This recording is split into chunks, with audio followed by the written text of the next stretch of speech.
Hello, welcome to AVR machines. మనం last week ఒక video చేయడం జరిగింది. మా ఒకే కస్టమర్కి 2 మిషన్స్ వెళ్ళాయి అన్నట్టు ఏపీ స్టేట్లో.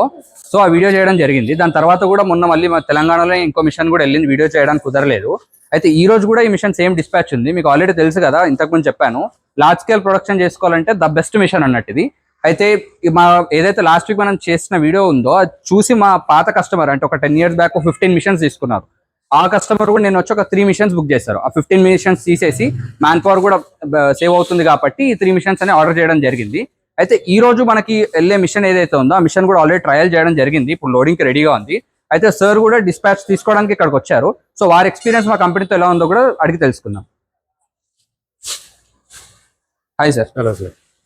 సో డిస్పాచ్కి వచ్చారు కదా. అవును సార్. సో అంటే మీకు మా కంపెనీ గురించి ఎలా తెలిసింది మీకు? సార్ బేసిక్ గా మీ వీడియోస్ బాగా సర్క్యులేట్ అవుతున్నాయి ఒకటి యూట్యూబ్ లో. ఓకే. అండ్ ఇంకోటి ఏంటంటే సార్, నేను బెంగళూరు అండ్ చెన్నై మాకు నియర్ బై అనమాట. ఓకే. సో తర్వాత హైదరాబాద్, ఈ 3 ప్రిఫర్ చేశాను. ఓకే. సో ఇది ఎందుకంటే కొంచెం మనకి లాంగ్వేజ్ బ్యారియర్, తెలుగు ఒకటి మాట్లాడేది ఉంటది. ఓకే. సో ఈ మిషన్ గురించి ఈజీగా ఎక్స్ప్లెయిన్ చేసేది ఉంటది అన్నట్లు. సో అండ్ మీ వీడియోస్ కొంచెం బెస్ట్ గా ఎక్స్ప్లెయిన్ చేస్తారు మిషన్స్ గురించి. సో బెటర్ ఒకసారి విజిట్ చేసి చూద్దాము అంటే మీరు ఆల్రెడీ బెంగళూరు ఛానల్ లో కూడా చూసారా? చూడలేదండి. ఓకే. సో బెటర్ అంటే నేను అదే లాంగ్వేజ్ ఒకటి ప్రాబ్లం అవుతుంది కదా అక్కడ. సో ఇక్కడైతే కొంచెం తెలుగులో మనకి ఈజీగా ఉంటది, అర్థమయ్యేటట్టు ఎక్స్ప్లెయిన్ చేయడం కానీ అన్నట్లు ఇక్కడికి నేరుగా వచ్చేసి. మీరు వచ్చినప్పుడు కూడా నాతోనే మాట్లాడారు.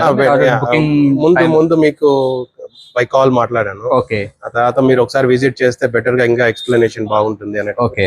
సో ఒకసారి వచ్చి మీరు వచ్చినప్పుడు అంత క్లియర్ గా ఎక్స్ప్లెయిన్ చేశారు. రైట్ అండి. పేపర్ లో అంతా మొత్తం ఏంటి, దీని ప్రాసెస్ ఎట్లా ఉంటది, మన పర్చేజ్ ఒకటే కాకుండా ఆఫ్టర్ సేల్స్ కూడా ఎట్లా ఉంటది అనేది కూడా బాగా నీట్ గా ఎక్స్ప్లెయిన్ చేశారు. అంటే మీరు వచ్చిన రోజే బుక్ చేస్తారా లేదంటే వెళ్ళిన తర్వాత? లేదండి, కొంచెం థింక్ చేసి దాని గురించి పెడదామా లేదా అన్న థాట్ లో, అంటే నేను మార్కెటింగ్ లోకల్ గా ఎట్లుంది ఏంది అనేది అన్ని చూసుకొని, సో దాని తర్వాత ఇంకో 10 days తర్వాత కన్ఫర్మ్ చేశాను.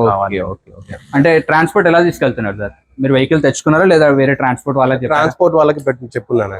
సో సేఫ్ గా తీసుకెళ్తాను అన్నట్టు చెప్పినారు. ఓకే. సో బెటర్ వాళ్ళతో పంపిద్దాం అన్నట్టు. Okay sir. Right. Thank you.